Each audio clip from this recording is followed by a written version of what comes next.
अंतरा भाग 1. अरे साहिल, आटप रे लवकर, आपल्याला निघायचंय, वैतागत शैली बोलली. हो ग शैलू, झालंच बघ. आज साहिल आणि शैली बेबी ॲडॉप्ट करायला जाणार होते. लग्नाला 5 ते 6 वर्ष झाली, पण त्यांना अपत्य नव्हते. 3 वर्ष शैली प्रेग्नंट असताना तिला अपघात झाला. तेव्हा तिच्या पोटाला जबर मार लागल्यामुळे ती आता पुन्हा आई होणार नसल्याचे डॉक्टरने सांगितले. साहिल आणि शैली अनाथालयामध्ये गेले. पाहिजे ती पूर्ण फॉर्मॅलिटीज झाल्यावर त्यांना मुलगा हवा की मुलगी विचारण्यात आले. अगं सांग, काय हवं? शैली, लक्ष कुठे आहे तुझं? साहिलने जवळ तिला हलवत विचारलं. ती झोपेतून उठल्यासारखं काय झालं रे? का हलवलं मला? अगं ते आपल्याला विचारत आहेत, मुलगा हवी की मुलगी? मॅम, मुलगी हवी. आणि तेही तिने समोर एका कोपऱ्यात उभ्या असणाऱ्या मुलीकडे बोट दाखवले. ती? खरंच ती? मुलगी हवी तुम्हाला? का, काय झालं मॅम? काही प्रॉब्लेम आहे का? मला वाटलं कोणालाही ॲडॉप्ट करता येतं. शैलीचा आवाज चढला होता. साहिल अचंबित होऊन शैलीकडे बघू लागला. खरं म्हणजे तो हिरमुसला. शैली कधी नव्हे ते आज विचित्र वागत होती. नाही मॅडम, तसं काही नाही. तुम्ही सरळ त्या मुलीकडे बोट दाखवलं आणि ती मुलगी सहजासहजी कोणामध्ये मिक्सअप नाही ना, म्हणून विचारलं. आता पण बघा, ती एकटीच आहे. बाकीची मुलं बघा कसे खेळतात. चेहऱ्यावर आलेले घाम पुसत तेथील केअरटेकर बोलली. म्हणूनच मी तिला ॲडॉप्ट करणार. म्हणजे तिला एक प्रेम करणारी फॅमिली हवी. चला मग फॉर्मॅलिटीज पूर्ण करू. साहिल शैलीच्या तोंडाकडे बघत राहिला. त्याला एकदाही विचारावं सुद्धा वाटलं नाही. एरवी मी कशी करणार रे साहिल? येणार बाळ मिसळणार का रे आपल्यात? मी चांगली आई होणार का रे? नको ते प्रश्न विचारायची आणि आज स्वतः समोर करत होती.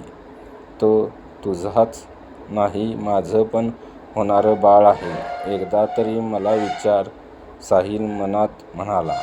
पण शैली आपल्याच दुनियेत असं नाही की साहिल मुलगा मुलगी मध्ये फरक करत होता. पण एकदा तरी शैलीने विचारावं असं त्याला वाटलं, कारण तो सुद्धा होणारा बाप होता. सर्व फॉर्मॅलिटीज पूर्ण झाल्यावर ती मुलगी आपल्या नवीन घरी जायला निघाली. जाताना तिने तेथील सर्वांना गोड स्माईल दिली.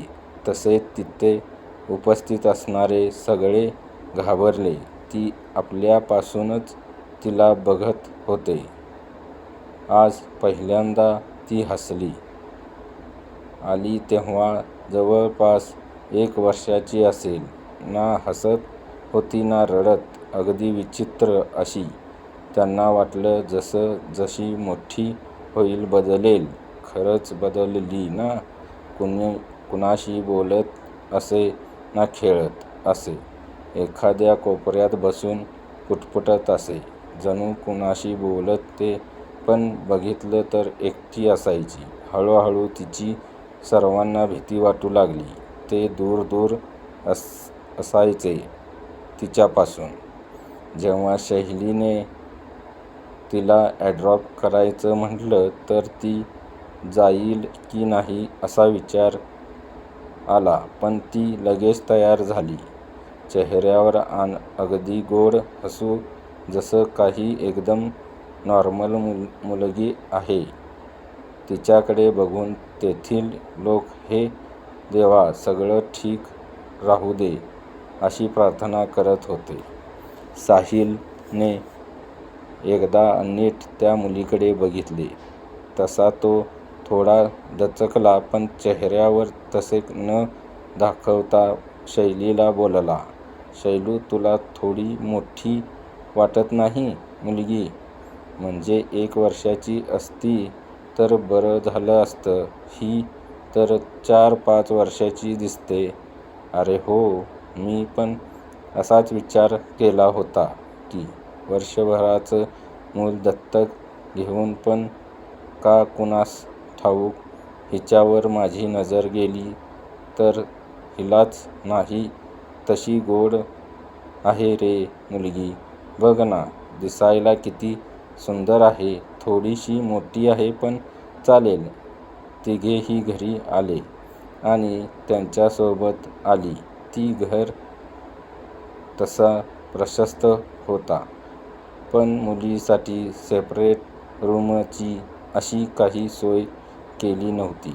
वर्षाच्या आतच मूल दत्तक घ्यायचं ठरल्यामुळे त्यांनी सेपरेट रूमची सोय केली नव्हती. शैलीने ऑफिसमध्ये फोन करून 3 महिन्याची मॅटर्निटी लिव्ह घेतली. साहिलीला सुद्धा काही दिवसाची सुट्टी टाकायला सांगितली. अगोदर शैलीला फार विचार यायचा की ती नवीन बाळाशी कशी वागणार, पण ती मुलगी आणि शैली अशी वागत होती जणू एकमेकांना खूप वर्षांपासून ओळखतात. त्या मुलीने एक प्रकारची जादू केली होती शैलीवर. ह्या सगळ्यामध्ये साहिल अनकम्फर्टेबल फील करत होता. त्याला तिला सोडून कोणतीही मुलगी घेतलेली चालणार होती, पण शैलीला आवडली तर तो काय करणार? आजची रात्र ती मुलगी त्या दोघांबरोबर त्यांच्या बेडरूममध्ये झोपली. दोघांच्या मध्ये ती मुलगी शांतपणे झोपली होती, पण साहिलला कोणीतरी त्याच्याकडे टक लावून बघत आहे असेच वाटत होते. आज त्याला अनपेक्षा फार अस्वस्थ वाटत होते. त्याने एक नजर बाजूला टाकली तर शैली आणि ती मुलगी छान झोपल्या होत्या. मुलाचं का बरं असं वाटतंय? कदाचित ह्या मुलीचा मी जास्तच विचार करत आहे, म्हणून तो स्वतःशीच पुटपुटला आणि विस्कीचे 2 पॅग लावून झोपी गेला. स्टोरी कशी वाटली? लाईक, शेअर, सबस्क्राईब आणि कमेंटमध्ये सांगा.